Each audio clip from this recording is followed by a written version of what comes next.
So it's there. All right, I'm calling in order. All right, it is 6 p.m. Welcome everybody. So as you know, we're going to do a public hearing on some proposed updates to our ordinances, specifically the building notification ordinance, the E911 addressing ordinance, and the site plan review, which goes along with the site plan review application. The way we were thinking about doing this is we thought we'd talk through the changes first and then take any questions. Works for everyone. All right. Building notification up first. Do you want to talk through that? Sure. So the biggest changes were, so we updated all the state legislation numbers. A lot of the old ones have been repealed, and then new ones have come in to replace them.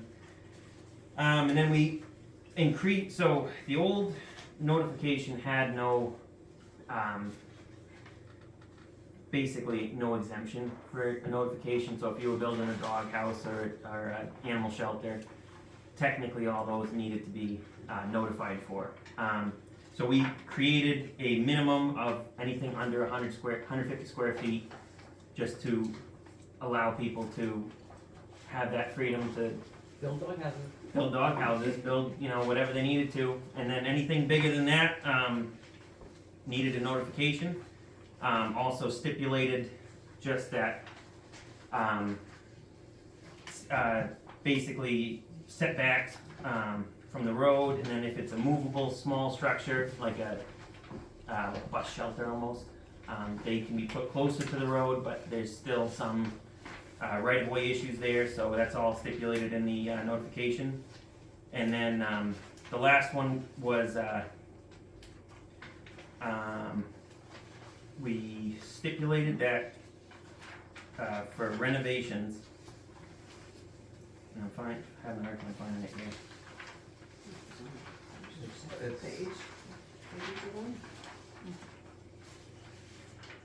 Yes. Yeah.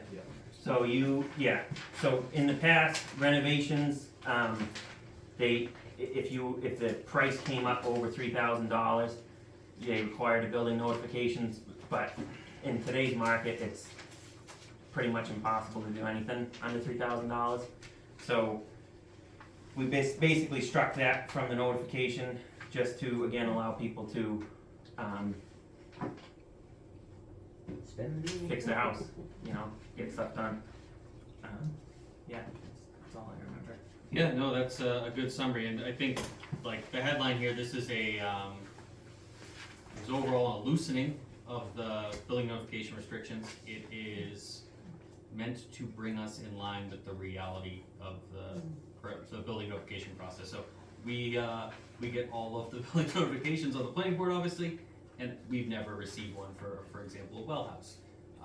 No one's submitting a building notification for a well house, but according to the current building notification policy, you do need one, even if that's a 2x2 little well house. So that's the idea, is to just bring this along into reality in terms of what requires a building notification. So Can I ask a question? yes, please. I don't know if now's the time to ask the question about setbacks. Yeah, I think doing it in line, like as we go through, makes sense. So Do you know why back in '88 the setback became 75 feet from the center of the road for construction? not sure. I thought that had to do with some of the state rules, but I'm not 100% on that. No, it's not, but we don't know. It was before us. Okay, so if I was looking to build a garage and I can't go 75 feet from the center of the road, okay, I don't have a location where I can do that unless I want to set it right in front of my living room. Sure. So what's the process? Apply for it, get denied, and appeal it? Basically, yeah. Basically, yeah. Okay, and I wondered if the 75 feet from the center of the road had anything to do with plowing, and then I thought, well, look, they don't plow that much snow does not get, plowed that far in. Yeah, I'm not 100% sure why the 75 feet, but I know that even though you might look at a road as being however wide the road actually is, the actual right of way is usually a little bit bigger than what's so I think that's part of it as well. Yeah. So I asked our old CEO this very question, and he told me that it's like an old rule to like have small town appeal. So everything's not built up on the road, where everything is kind of back and really has like a rural and not so much built up and developed face to the town. So, but I haven't seen that in any of the ordinances. But I do know that's what he told me. Okay. First of all, you guys did a great job in these ordinances. They're really good. I mean, I read them, I compared them to the old ordinances. Good for you, kudos, guys. Okay, I do have a couple questions. So to Jody's point, would it behoove us to have a section in our building notification ordinance that addressed variances? Or a request for a variance and how that might be handled? If it's something that would make sense to the CEO rather than having the planning board go through this whole denial piece, and then the appeals board have to go through an appeal, if it's something that could be readily handled. To her point, the setback. You know, there's the road, there's a ditch, there's a line of trees, it's not in the way of plowing or utilities. So would there be a mechanism that would trigger an application for a variance, rather than putting everybody through the whole denial process and then an appeal? Currently, my understanding is that would be what they would have to do. Right. Were there any other ordinances that you looked at that even addressed variances? Shoreline zone. Well, shoreline zoning, yes, but I meant other town building notification ordinances. No, Not anything that I've seen. no, okay, just curious. I have another question too. Pretty sure. Property line setbacks? This doesn't address property line. From what I understand, the only setbacks that we have are from the road Right. and just the right of way to the road. So theoretically, you could build on a property line if that were to, Back in '88, when the ordinance was written, the state mandated a 35-foot from property line setback. And so none of our ordinances addressed property line setbacks because they were state mandated. sure. And then, I don't know how many years ago, the state said, you guys are on your own. Why should we tell you how many feet you want to address property line setbacks? So, I mean, that's why our ordinances don't have property line setbacks. Okay. But this doesn't replace our setback ordinance. I beg your pardon? This doesn't replace our setback ordinance, we still have. We have a setback ordinance? Minimum standard, I don't have my book in Oh, front is of that me. that? Minimum lot. Minimum lot size. ordinance. Oh, okay. That's a separate. All right, ordinance. right, you're right. Minimum lot size ordinance. Forgot about that. Thank you. Ah, Anyway, great job. That further eliminates my garage proposal places. No, maybe not. Maybe not. Minimum lot size, I totally spaced that one out. Been a long time. Okay. I'll take that one, minimum lot Oh, size. he asked if your road was private. Oh, yeah. No, she lives on Sumner Hill. I live on private. Gotcha. Any other questions on the building notification? Yeah, we're hopeful this makes everyone's lives, I'm sorry? I've got a question. Yeah. Well, okay, I'm Sandy Wingate, I live in Peru, I'm, this one's fiance, what's your name? And I'm the chairman of the planning board in Peru. And I just noticed in your life of notification, if I can speak to you guys. Yeah. Approval is essentially void if you don't start within a year unless it's extension's granted. What happens if you begin and don't quit? In other words, you don't finish, you don't get a building permit? Sorry. But if you started construction, Started but it's construction. taking longer than a year, Yeah, so let's say Then you get it's half still done, and valid. you get half done and it's sitting there Yeah. half finished. What's your recourse? I think it'd be still valid at that point. It's more if you don't start, and Right. you're just waiting on it. So if somebody doesn't finish the house in 5 years. They're fine though, as long as they act within the first year. And imagine if there's a plumbing permit or electrical something or other pending, then the code enforcement officer's probably gonna come out and say, what are you doing? Yeah. Okay.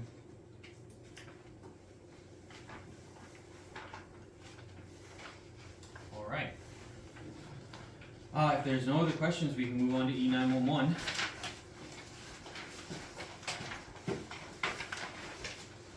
That is posted on the board. So, E911, E911 is a net new ordinance for us.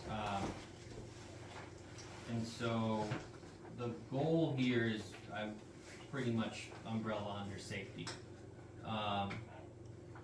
It's about making sure that roads are named and that dwellings are numbered, so that if in the event of an emergency, the appropriate authorities can identify where they're going and make sure they're able to provide help.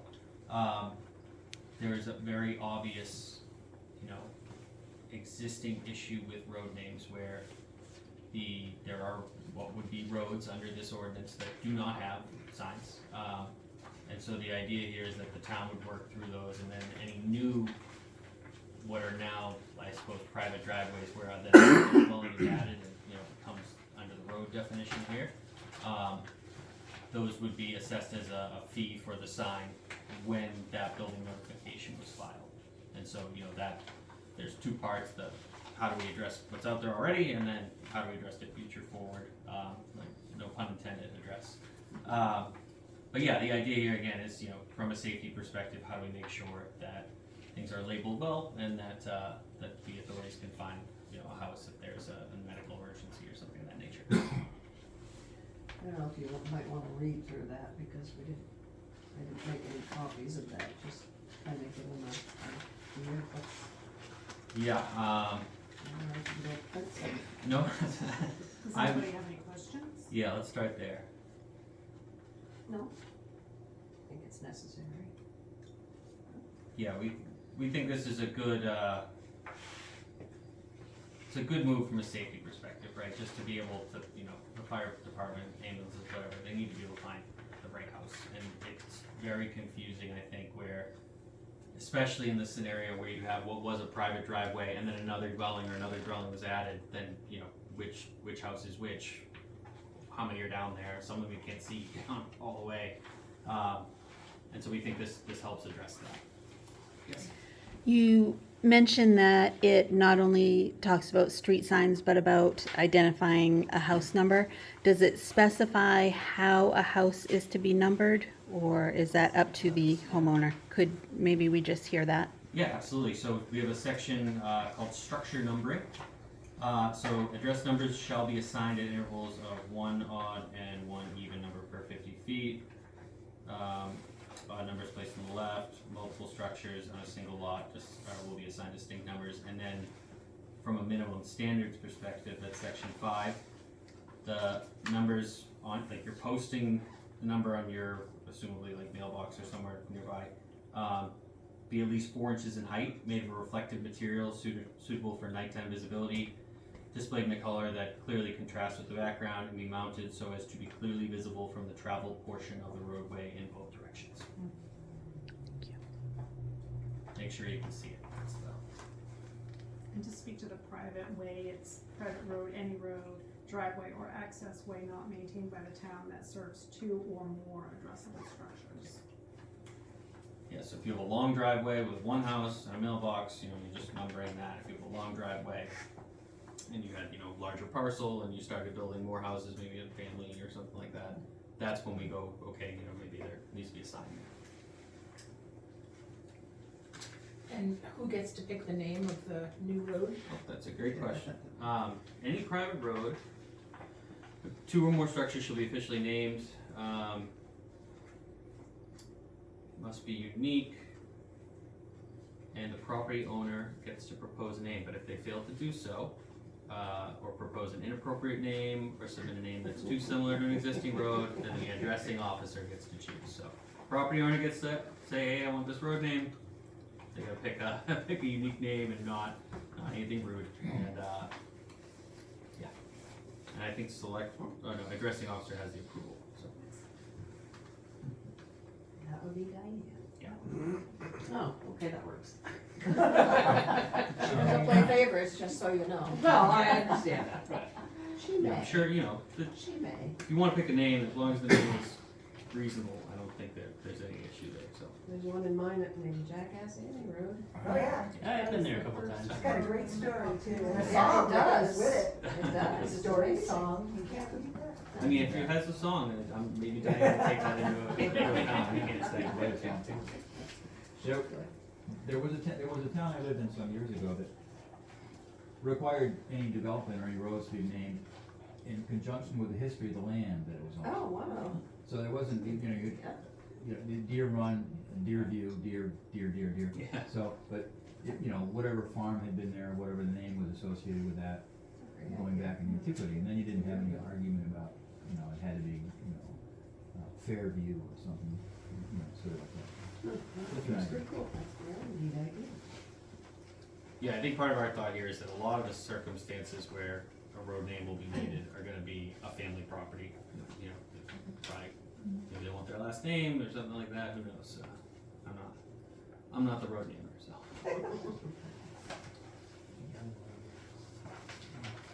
All right, any questions on E911? Oh, yeah, I do have a question. So, in order to figure out what my number's going to be, I have to figure out how far I am from Sumner Hill Road, and every 50 feet? No? It'd be your address. It'd be whatever your current address is now, that'd be your. I don't know. I don't know. Speaking There's of 3 of terms, us. The Yeah, addressing I- officer address. is trying to get addresses done so they're correct. You would have to talk to Diane. Yeah, Diane is Yeah, she is there's the a, 911 there's a system. program that Diane, Right. when she's Yes. labeling, Yeah. Through the like state. a new structure, a new home, new residence, whichever.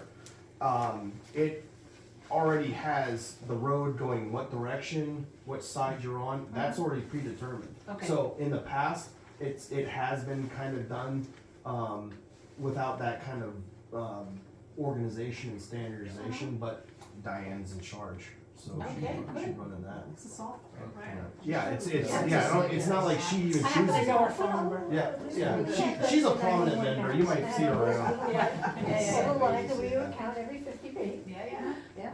That's how you ended up with 21. I know. I still don't understand how the people whose houses are built, the guy who built the house next to my house has a lower number than, Yeah, Then- sometimes people gave themselves their. Oh, no, the town clerk before, Diane gave him that number. yeah. Oh, Yeah. well, That's exactly why we wanna. That's the person in antiquity I was talking about, Yeah. not anybody in the Not antique antiquity. Wow. Well, it's- but- And I'm making the assumption Three places with the number on my house, and they still don't deliver correctly. So I'm not talking about the fire department, I'm talking about, I mean, how big do you have to make these numbers for folks to, they'll walk up to my house and say, is this 21, and I'm like, wasn't me. Well, I don't know if I can help you with the FedEx and the UPS of the world, but the odd, even, like anywhere you go in the United States, one side of the road's odd, one side's even. This is meant to make us more consistent with that as well, because there have been some, as was referenced, not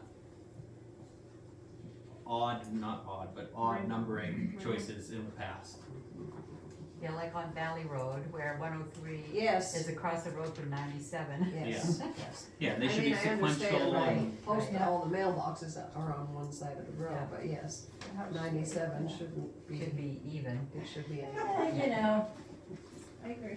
We'll get it addressed. And does that mean I have to move my mailbox?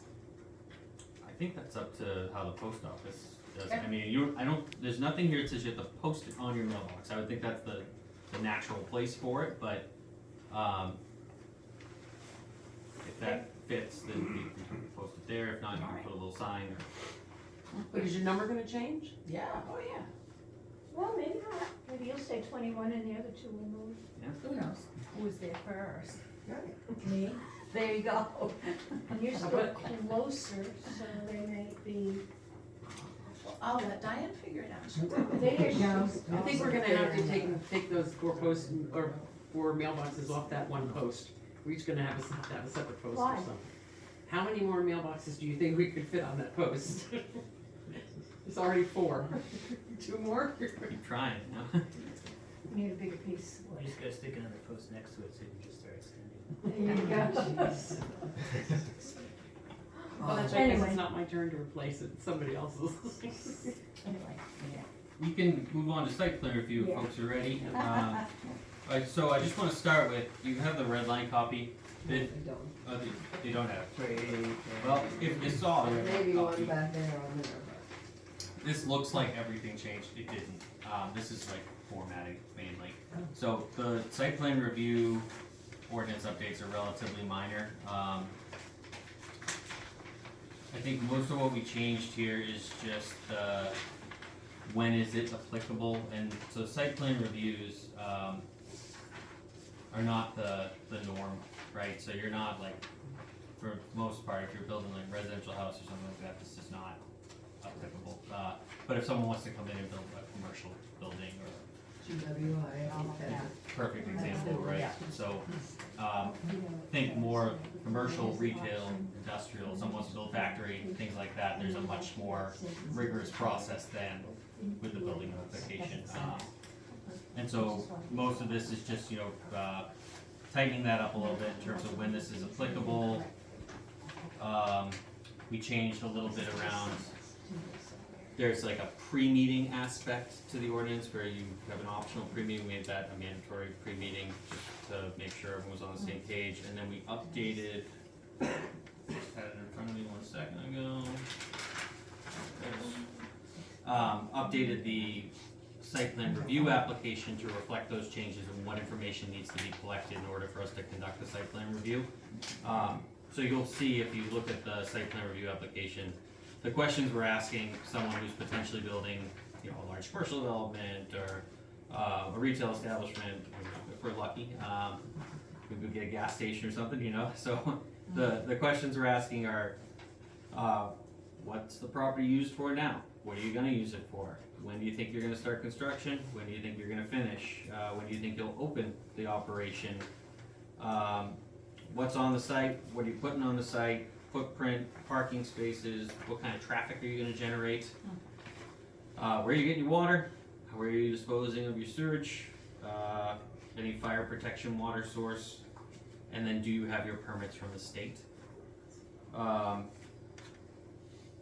And then the abutter information. The abutter information, obviously, if someone's building something like this next to where you live, you probably wanna be informed. And then, that's did we collect the fees, of course, so the other question. But that's the idea again, is this is very much, this is not for, I'm building a house or I'm building a shed. This is, you're developing a commercial property, you're developing industrial property, a medical related thing, something like that. We'd already taken the fees out, right? Yeah, just this, we memorialized the fact that the fees were collected as opposed to guessing, so. But yeah, again, not something you're probably gonna run into in your day-to-day, but in the event someone comes to town and they wanna use the land they purchased for some type of large development, the GWI example is a really good example. Another good example would be the cell tower, right? That type of thing.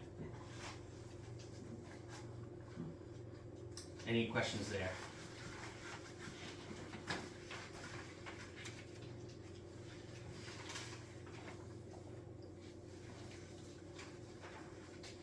Alright. Well, those are the ordinances that we're proposing updates to. Well done, thank you. Thank you. Thank you so much. Good job, yeah. Real good. Yeah. Do you have any other ones that you're doing before the town meeting, or when you have time to, or? We were just talking about that before. We haven't figured anything out here, but I think we'd like to probably do shoreland there as well. And Yeah, shoreland, so that's something to do under there. yeah, we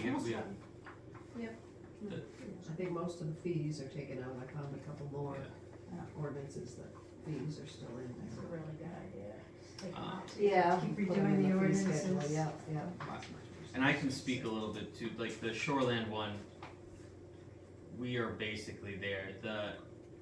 We didn't really make that much in the way of changes to the shoreland zone, but there are changes and they are 99.9% the state. And saying that this is what you need to do to bring your shoreland zone ordinance up to date. How about our maps? is an excellent question. Yeah. The We have search small continues. maps from Erica at AvCog, but we're waiting for her to send us. And that was Ones the that whole we can- boondoggle Yes, years ago. yes, Shirley was Well, like, yeah. Good news, we think that's mostly resolved. I'm gonna, can someone tell me the name of the brook? Baba, Oh, Bunganow. Bunganow. Bunganock Brook. Bunganow. Bunganock Brook was the big question mark, specific, it's, Isn't that Hartford? Hartford, Oh, but it runs into Sumner. but it runs into. Okay. And so, Right yes, at the bridge there? yeah, Where right it's by, like a Yeah. like Okay. Butterfield, All right? right. Before Butterfield, Down the road we're from going me. down to the. Across from the Increase Robinson Library. Ah, Yeah. there we go. Right in there. No, it's not down the road from me. And so, 219. our Right old at the maps did corner. not appropriately reflect Right, some of right, the right, slopes never mind. and associated flood zones, and so we have worked with AvCog to get that addressed. And we have really small versions of the She new was maps, so supposed to we're mail. working on the big ones, so. hey, the fact that we were able to do the maps is big. It took a few tries. Yeah. But yeah, that, again, it's not, it's not that there's no changes there, it's just that the majority of the changes aren't really a choice type change. They're mostly the state saying, hey, this is how the ordinance needs to be in compliance with the state law, and us reflecting that. But where there were choices for the town, like things like lot size and that sort of thing, we left it basically as is, so. But yeah, like I said, we'll figure out another date for a hearing there, and we can talk about that more. Debbie can actually look at it. I'll warn you, it is a significant document. It's Yeah, it is. not a light read, so.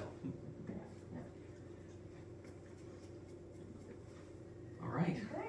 so thank you, everyone, I appreciate it. Nice.